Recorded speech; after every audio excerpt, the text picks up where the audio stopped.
वह एक वेश्या के प्यार में इतना पागल हो जाता है कि घर के लोग उसे बहुत समझाते हैं, पर किसी की बात उसे अच्छी नहीं लगती है। एक दिन उसने शादी करके उस वेश्या को अपने घर पर लाता है। फिर घर के लोग उसे धक्के मार कर घर से बाहर कर देते हैं।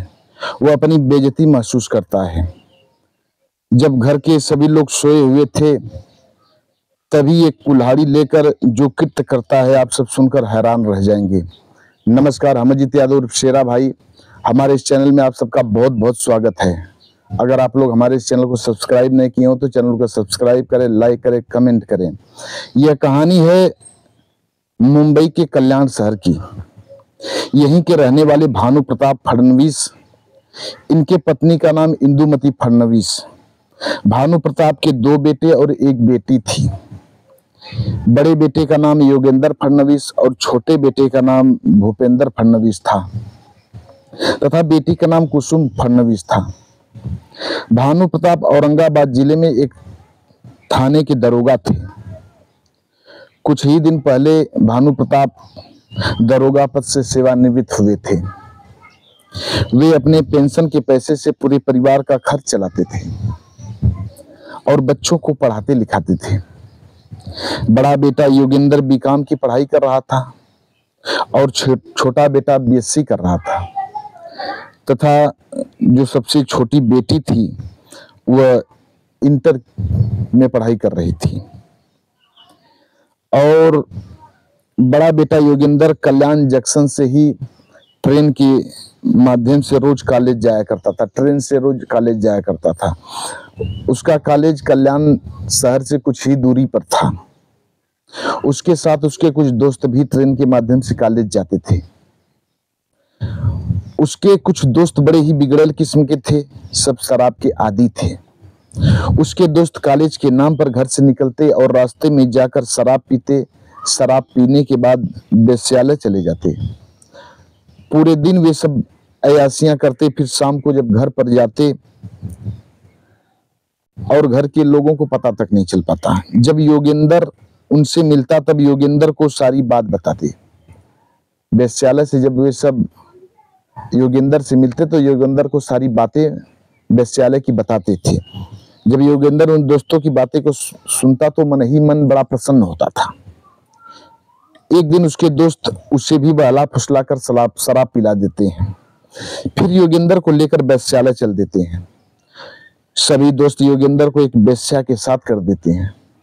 योगेंद्र वेश्या के साथ रंगरलियां मनाने लगता है, अय्यासियां करने लगता है। अब उससे बड़ा ही आनंद मिलने लगता है। अब योगेंद्र को भी शराब और शबाब की लत लग जाती है। धीरे धीरे दोस्तों के साथ उसे भी शराब और शबाब की लत लग जाती है। योगेंद्र घर से निकलता और पूरे दिन अपने दोस्तों के साथ मजे करता। वह अपने पिता से झूठ बोलकर पैसा लेता और अय्यासियां करता था। एक रोज योगेंद्र दोस्तों के साथ शराब पीकर वेश्यालय गया और वहीं एक कंचन नाम की वेश्या से शादी करने का वादा कर दिया। वेश्यालय से इतना घुल मिल गया कि उससे शादी करने का वादा कर देता है। उसने कंचन से पूछा, क्या आप भी मुझसे शादी करोगी? कंचन शादी करने के लिए तैयार हो जाती है। फिर इसके बाद योगेंद्र खुशी से झूम उठता है। वह बाहर जाकर शराब पीता है और झूमते हुए घर की ओर चल देता है। जब वहीं घर पर जाता है, योगेंद्र के पिता भानु प्रताप सहित सभी लोग देखते हैं तो क्रोध से लाल हो जाते हैं। पर छोटा भाई भूपेंद्र समझा बुझा करके योगेंद्र को घर में ले जाता है।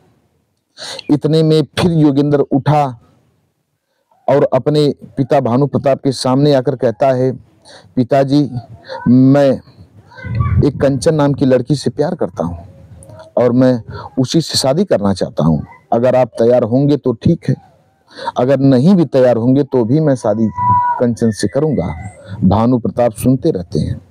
फिर छोटा भाई भूपेंद्र योगेंद्र को पकड़ करके कोठरी में लेकर के जाता है और योगेंद्र को सुला देता है। इधर जब सुबह होता है, भानु प्रताप के दिमाग में अपने बेटे की बात खटक रही थी।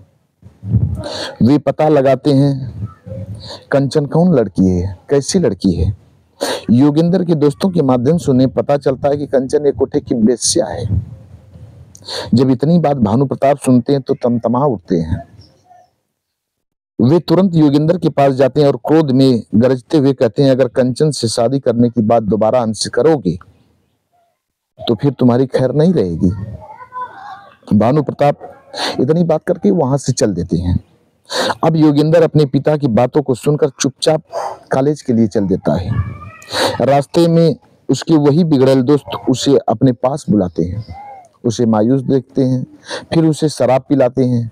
योगेंद्र जब शराब पी लेता है तब अपने पिता के सारे बात को अपने दोस्तों से कहने लगता है। सभी दोस्त उसे उकसाते हुए कहते हैं, तुम तो अपनी मर्जी के मालिक बन सकते हो, तुम 21 वर्ष से पार हो चुके हो, तुम तो कानूनन शादी कर सकते हो, तुम्हारे पिताजी तो क्या शादी करने के लिए तुम्हें कोई भी नहीं रोक सकता। जब इतनी बात योगेंद्र सुना तब वह कंचन वेश्या को अपने साथ लिया और कोर्ट से शादी कर लेता है। दोस्तों के उकसाने के बाद वह कंचन के पास जाता है और कंचन को साथ लेकर कोर्ट में जाता है और कोर्ट में ही शादी कर लेता है। अब शादी करने के बाद योगेंद्र कंचन को लेकर अपने घर जाता है। जब भानु प्रताप योगेंद्र को कंचन के साथ देखते हैं तो वो आग बबूला उठते हैं, क्रोध में लाल हो जाते हैं। वे क्रोध में तमतमाते हुए योगेंद्र को गालियां देने लगते हैं और कहते हैं, भाग जाओ हमारे घर से, अब तुम हमारे घर कभी मत आना, तुम्हारी हमारे यहाँ कोई जरूरत नहीं है। अब भानु प्रताप का साथ घर के सभी लोग देते हैं। योगेंद्र घर में नहीं घुस पाता है।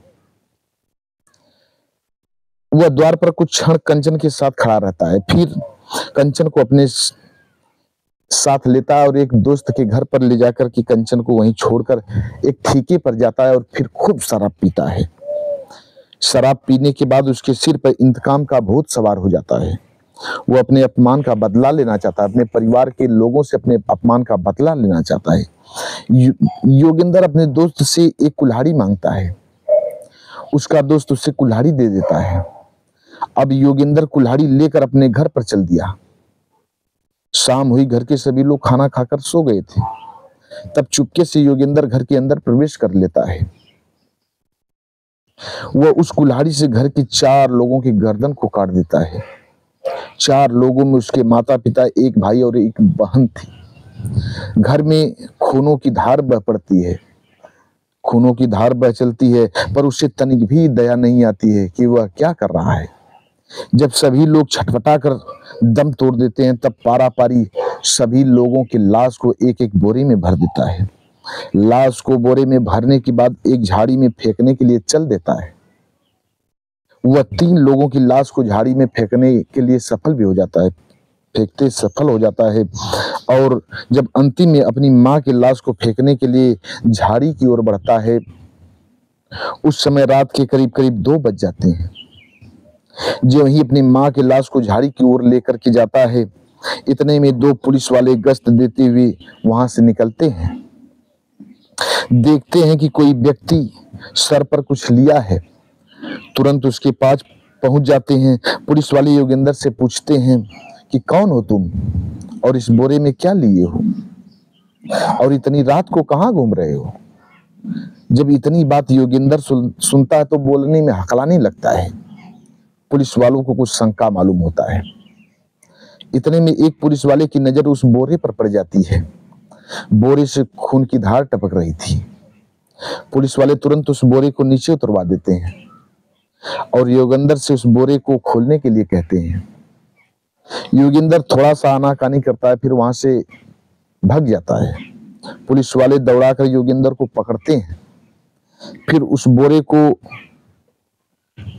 खुलवाते हैं योगेंद्र से। देखते हैं कि बोरे के अंदर एक महिला की लाश। पुलिस वाले उस लाश को देखकर चौंक पड़ते हैं। पुलिस वाले योगेंद्र से पूछते हैं, यह कौन महिला है। योगेंद्र बताने में आनाकानी करता है। जब पुलिस वाले थोड़े सख्ती से पेश आते हैं, योगेंद्र कहता है, यह मेरी माँ है। पुलिस वाले जब माँ शब्द सुनते हैं तो अवाक रह जाते हैं। उससे और जानकारी लेने के लिए उसे मारने लगते हैं। और जब मारने लगते हैं तब वह सारे रहस्य का पर्दाफाश कर देता है। वह सारी बात बताने लगता है और पुलिस वाले सभी लोगों की लाश को उस झाड़ी से बरामद करते हैं। सभी लोगों की लाश को पोस्टमार्टम के लिए भेज देते हैं और पोस्टमार्टम के बाद पुलिस वाले ही उन लाशों की अंत्येष्टि संस्कार कराते हैं। और इधर योगेंद्र को जेल के अंदर कर देते हैं। बस आज की कहानी इतने तक। इस कहानी से किसी के दिल को दुखाना नहीं है, बल्कि आप सबको सचेत करना है। मिलते हैं नेक्स्ट वीडियो में किसी ऐसी ही कहानी के साथ। तब तक के लिए नमस्कार।